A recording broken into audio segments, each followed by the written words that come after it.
Murder in the morning from the Hidden Killers podcast. You know, there's a lot of cases where we hear stories of horrible people doing horrible things and then evading the police for quite some time.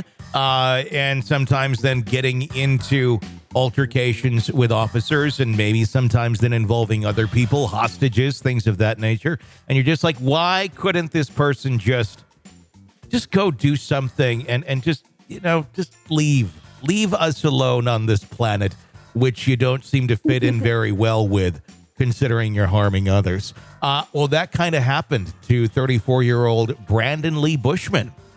He was found deceased in an antiquated chest freezer in a vacant residence while hiding from the police. The Gilbert Police Department, which attended to the scene, noted that the freezer had a peculiar feature, an old-fashioned latching mechanism on the outside, which made it impossible to push open from within.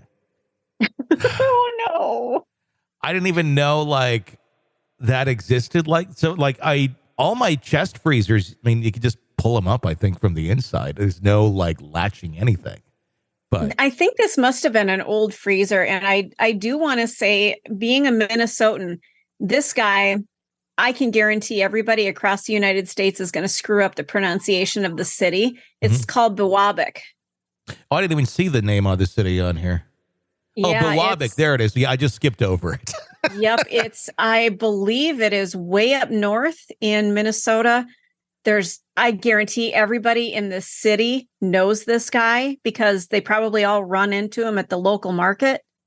Yeah, they all know who this guy is. Well, and they're probably all going, yeah, we figured he'd do something stupid like that. Officers received the distressing report about the body on June 26. Upon arriving at the scene, they discovered the freezer was stowed away in the basement of the property. The appliance was not connected to electricity, with the utilities and the residence having been shut off since April of 2022. According to police, the property itself had been unoccupied since February of that year.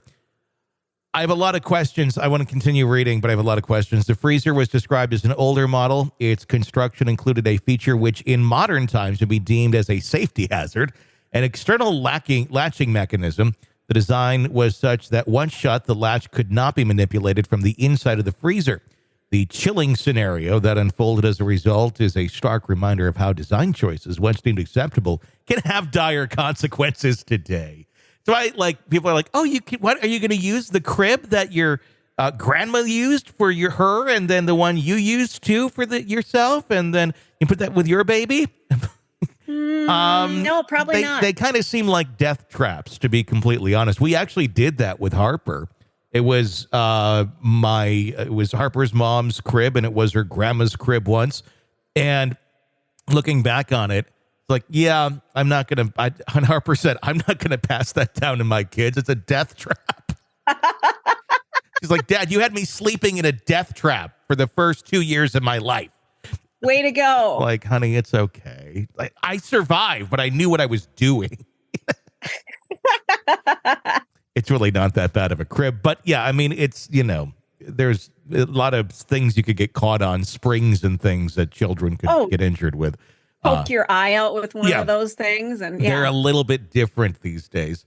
Buschman, the victim in this case, had reportedly been on the run due to an outstanding warrant for his arrest. The specific charges that led to the warrant remain unspecified by the Gilbert police. According to the police statement, Buschman entered the freezer on his own, likely seeking a hiding spot. Spurred by the fear of possible police presence, he was last seen fleeing towards the upstairs area of the house. Investigators at the scene found a metal rod, presumably a lawn ornament, lodged in a desperate bid to unlatch the freezer from the inside. The rod was jammed between the gasket and the edge of the freezer, making it impossible to manipulate the latch. The discovery paints a harrowing picture of Buschman's final moments, underscoring the tragic outcome of this hide and seek with law enforcement. Midwest Medical Examiner's Office undertook an autopsy and stated that no signs of trauma or injury were found on Buschman's body. Despite the preliminary observation, the final autopsy results are pending. The incident has brought forth numerous questions to the police investigation that they want to have answered. It's utterly bizarre that So he found something in there to try and manipulate the latch. That didn't work. I don't know. I mean, I guess I'm just not thinking of how this chest freezer must look. I think if I was inside my chest freezers and it wasn't freezing, which this man was in a freezer that was not freezing, I don't know. I think I could break through the actual freezer itself if you're in kind of a life or death situation. But maybe this is a real heavy duty metal. Yeah, I mean, the ones today are like, they're not plastic, but they're not necessarily, not like stainless steel heavy. They're very light when you have nothing in them, which it's a lot of foam.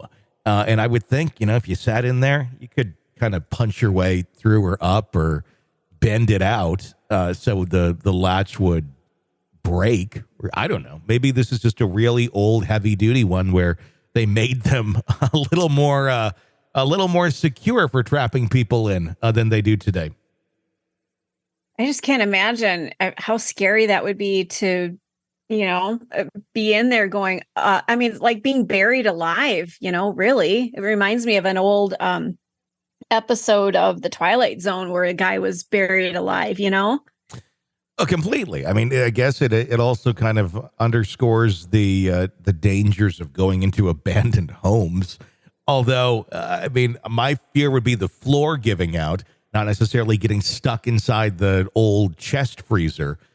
But, kids out there exploring into old things, I could see a kid getting stuck in there if you're just playing with other friends or if you're by yourself.